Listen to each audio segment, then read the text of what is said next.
You're listening to the Good Morning Gwinnett Show, produced by Audrey Bell-Kearney. Catch a new episode Monday through Friday at 10 a.m. Now on to the show. Good morning, all my Gwinnetians out there in Gwinnett land and all of my friends around the world. It is a beautiful fall day here in Georgia. The temperature right now is 52 degrees, going up to a high of 72. I know for some people they saying, Audrey, that's still summer. Nah, it's really fall and it's beautiful. Like I love the fall. Like this is my time of the year because the weather is so nice. I can get comfortable. You know, I can throw on a jacket, throw on a sweat. The summertime, I'm not saying I hate it, but fall is definitely my favorite season. And the spring, fall and spring. Now, winters here are not that bad. We have some cold days, like, it might get down to like 20, but then it only lasts like that for like a week or something. And then it goes back up. But anyway, it's a beautiful day here. Hope you guys had a wonderful, wonderful weekend because what did I do this weekend? I was working. I worked all weekend. That's what I did. I don't even know why I'm trying to front. I worked pretty much all weekend. I went out a couple times with my husband. But I worked most of the weekend. Anyway, I got a good one for you today. Today is Blueprint Monday. So if for you who are new to the show and never listened to the show before, Mondays and Wednesday I do a new business blueprint. Tuesday and Thursday I talk tech. And the reason I did that is because I wanted to use my platform to be able to empower people to live a better life. There's a lot going on in the world right now. There's a lot of uncertainty. People are scared about their finances. They're scared about their jobs. They're just afraid in general. So for me, I don't want to talk about bad news. I want to talk about news that's going to empower you. So that is why I do the blueprint on Mondays and Wednesdays and talk tech on Tuesdays and Thursdays. And then the website has a plethora of all kinds of information and stories about local news here in Gwinnett County.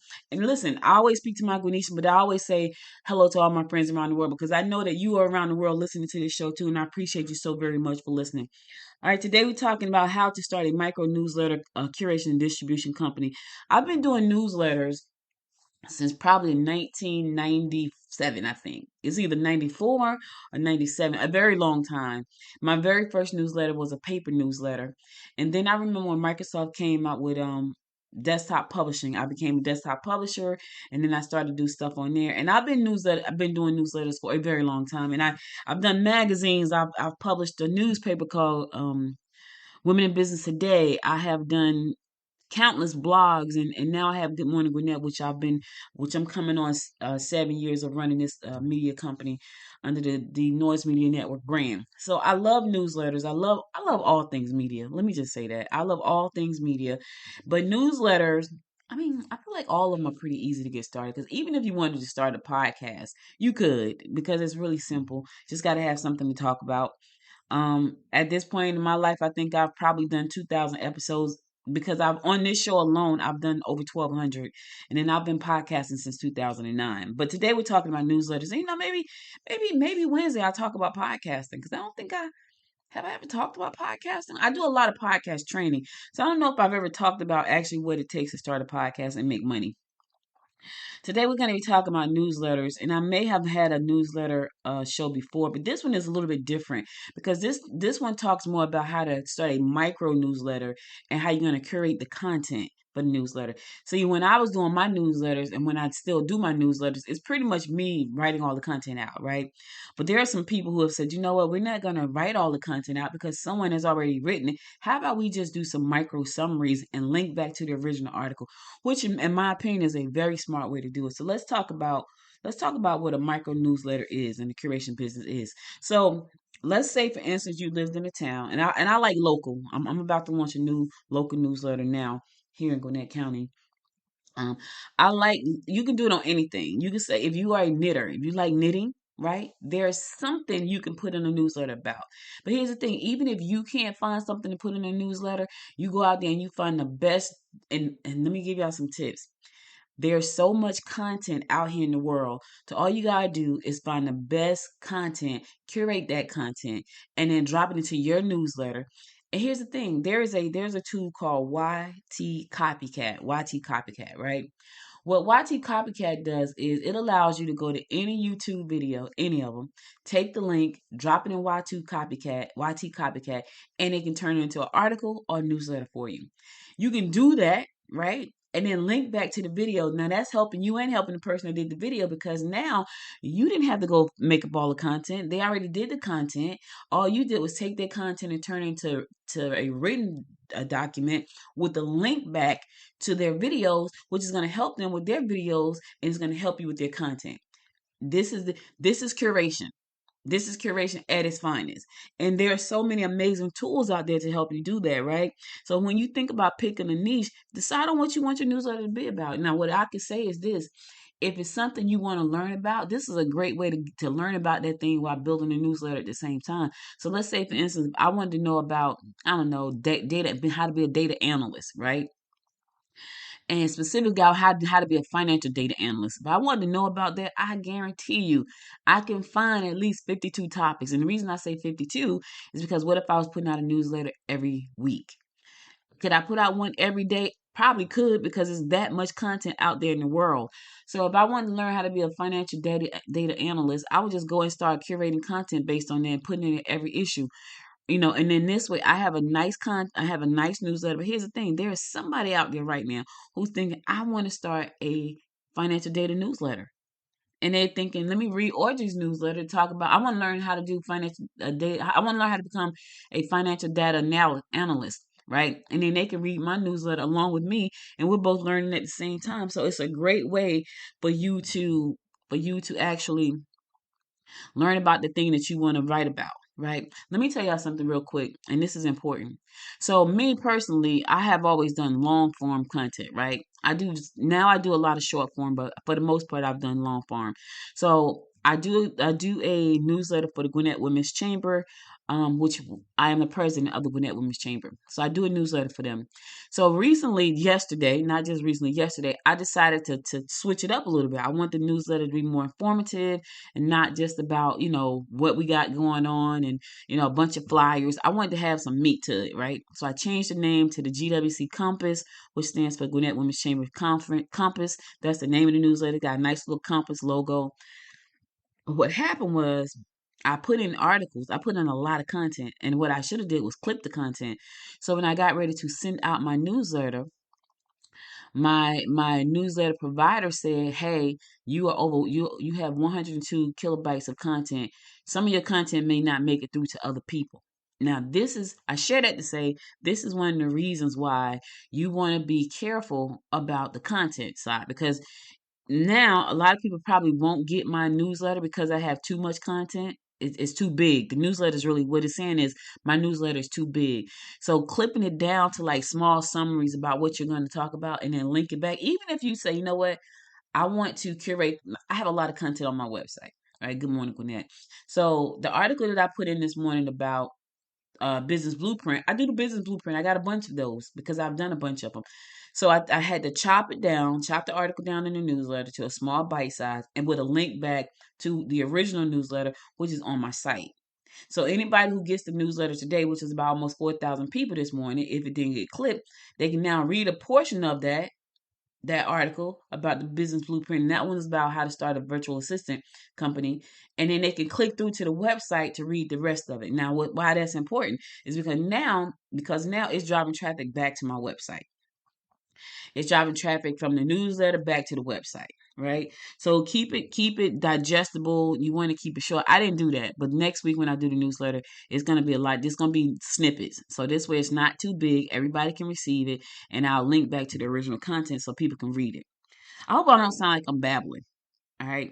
All right. So let's talk about what that looks like. First, you got to determine what you want to write about. What is your newsletter going to be about? That's the first thing. If you already have an email base of people because you're in business already, you can craft a newsletter based on their interests, based on the fact that you want them to become customers or repeat customers. So you can create a newsletter around that. If you're trying to learn about something, this is a great opportunity for you to pick a niche that you want to learn about and do your newsletter in that content. Now let's talk about how you're gonna how you gonna how you gonna distribute it. It's I use for this newsletter, I use Brevo. I have a client. I create newsletters for people too, because I have a media company. Noise Media Network is the company that creates all this media. I create a newsletter for one client using Constant Contact. I create a newsletter for another client using Beehive, and I create a newsletter for the chamber using Brevo, right? Then I have my own newsletter that I started on Substack. So you have to pick which platform is going to be better for you. Now, let me just run down some of the things that you should know about these platforms, right? So one, I like Beehive because Beehive gives you more options to become a business, a newsletter business, right? If the newsletter is not the business for you, then you can use something like a Brevo or a MailChimp because it's not the business, and even Constant Contact because it's not the business. Substack and Beehive are meant for people who are in the newsletter business. Why? Because they allow you to have subscribers that pay you. They help you promote. Like Beehive has a built-in platform where you can push your newsletter out to people inside of a Beehive that already read newsletters. And when they come on and start reading your newsletter, now that boosts up your traffic to your newsletter and your list. Why is that important? Because if you're doing your newsletter to make money, just like anything, the advertisers or the sponsors are going to want to know how many readers are looking at your newsletter. So Beehive and Substack are good about pushing your newsletters out to their communities and to other newsletter readers and other newsletter authors, right? On platforms like Constant Contact and Brevo, they don't do that. They are simply CRMs with a lot of built-in power to help you create a beautiful newsletter, but pretty much for your in-house people. It's not helping you. It's not helping you find people. It's not helping you get your information out there. Now, Brevo costs 20 I think $24 a month. Beehive you can start for free, but you can't get all the wheels and bells and whistles unless you pay the money. And I think that's $49 a month. Substack is free. However, they take a 10% cut of your revenue. I like that though because I mean some people don't like it because let's say for instance it was $39 a month, but you bringing in $2,000, three four, no, let's say it was $39 a month and you was bringing in $10,000 in revenue. They're gonna get $100 of that, so they're making three times as much as if they were charging a fee of $39. Some people don't like the 10%. I happen to like it because they're kind of like the Etsy of newsletters to me. Because if you know anything about Etsy, it has a database of people waiting to buy, and it pushes your content out, your products out to that database of people. I look at Substack the same way, and they take a cut. Now, I think there are some tiny fees with Etsy. I can't remember, but they were really tiny. I think when I was on Etsy, I had like a $5 fee for something. It was really tiny. So, with Substack, they take 10%. Some folks don't like that. Some folks do. I like Beehive. One of the reasons I like Beehive is because you can take the article and then turn it into a podcast. There's a button you just click on and turn it into a podcast. But remember what I said, with the bells and whistles comes a price tag. When I first started doing Beehive, it was $39, I think, and that feature was included. Now it's $109, and that feature is included in that package. It's not included anymore in the $39 package, which I think now is $49. So you just got to be willing to ask yourself what you want to spend. I'm not sure how much Constant Contact costs. I know when I was using it way back in the day, I was paying something like $55. So it was expensive then. So I don't know what it is now because I haven't used it in a very long time. So those are the three, those are the four. So you got, and it's a bunch of them. Mailchimp is cool, but it's like Constant Contact and it's like Brevo in the sense that you can do a great newsletter on the platform. But once you do the newsletter, it's up to you to push it out to your audience and build your audience. Beehive, on the other hand, will let you set up a whole new site, which I think that is so freaking cool because once you do your newsletter, there's a website that comes with it. You don't have to build a whole new website. You can pick a template. So when you publish a newsletter in the email format, it also publishes on the web to a website, which is really, really nice. So that's a new feature that they've been had that feature, but they just enhanced it a few months ago. Now let's talk about some startup costs. So Beehive, you can start anywhere, I think from zero. I think it's $39 now, maybe 29. Your domain is gonna cost you about $12.17 a year. That's if you go through GoDaddy. I don't know about Name Cheap and some other ones, cheap names. I don't know about those because I use GoDaddy for everything. As a matter of fact, I looked at my GoDaddy account yesterday because I was about to buy another domain name. I own 256 domain names. I told my friend, I said, I have a habit. I have a bad habit of buying domain name. It's like real estate though because I never know. Someone actually bought a domain name for me one time for $700, $750. I was like, holy crap. Which I thought that was interesting. But it hasn't happened again since then because you can use all kind of names these days. The domain name, if you buy through GoDaddy, is like $12.17 a year until the next year when it renews, and it's about $22.19.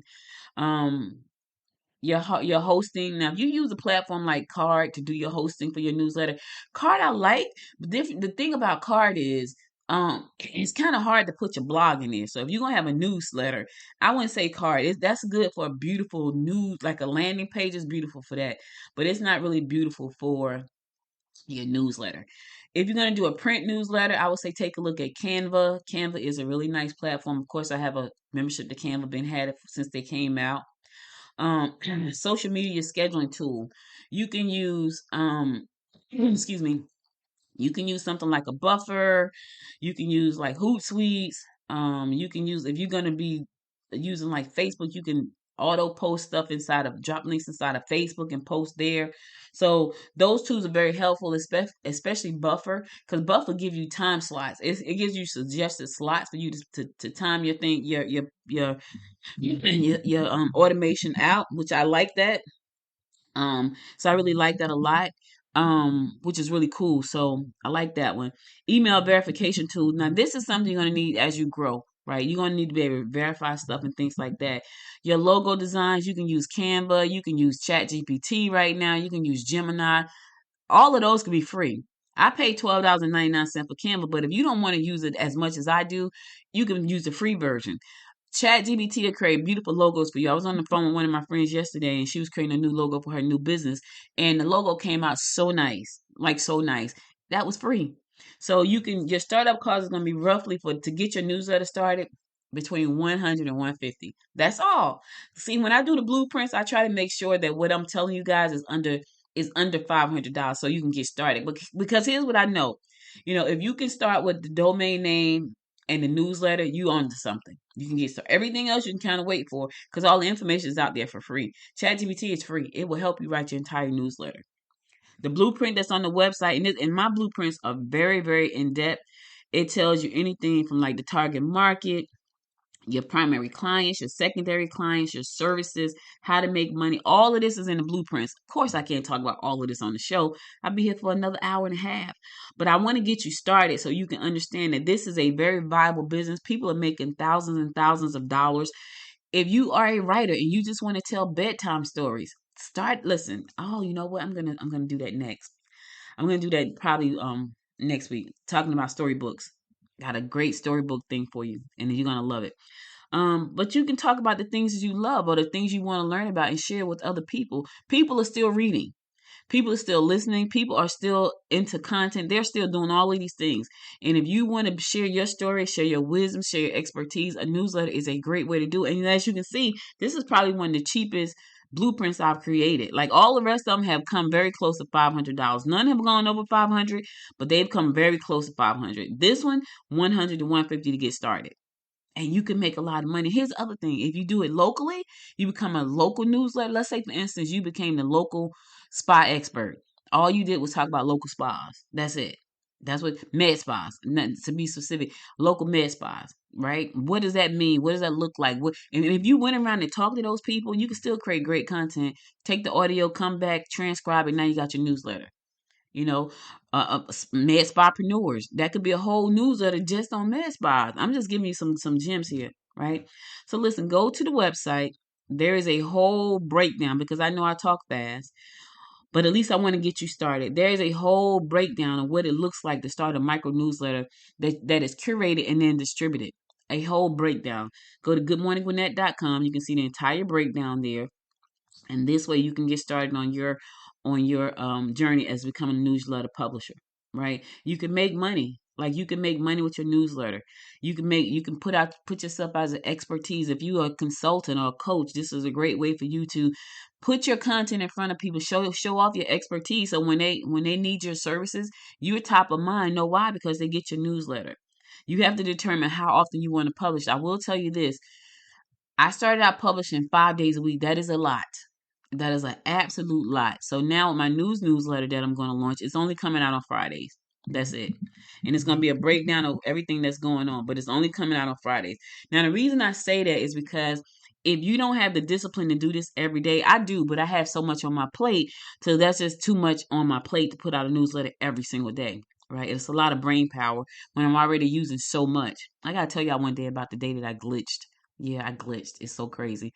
I lost 7 minutes of my memory and I still haven't gotten it back. But I'll tell you about that on another day. Anyway, go to the website, goodmorninggwinnett.com. You can find the entire article there. The whole blueprint is right there on the blueprints, and it'll help you get started with launching your newsletter business, your micro newsletter business. Hope you guys enjoyed this episode. I'll be back again tomorrow. Tomorrow is Talk Tech Tuesday. We're going to talk tech, baby. We're going to talk AI. I'm going to tell you what's going on in the world of AI and why you should care. All right. I'll be back again next time. Be sure to subscribe to the show and do me a favor. Go over to coffee. Oh God, what is it? Coffeethatdoesmore.com, because that's the sponsor. Coffeethatdoesmore.com. Coffeethatdoesmore.com, and check out the coffee. Those are amazing coffees. I've never seen anything like them. Check them out. If you like coffee, you might love these. Go to coffeethatdoesmore.com. Be back again tomorrow. Until you guys stay safe out there. And until next time, my friends, until next time, make it a great day. Bye, everybody. You've been listening to the Good Morning Gwinnett Show, produced by Audrey Bell-Kearney. Catch a new episode Monday through Friday at 10 a.m. If you missed any episode of the show, go to goodmorninggwinnett.com. Until next time, make it a great day.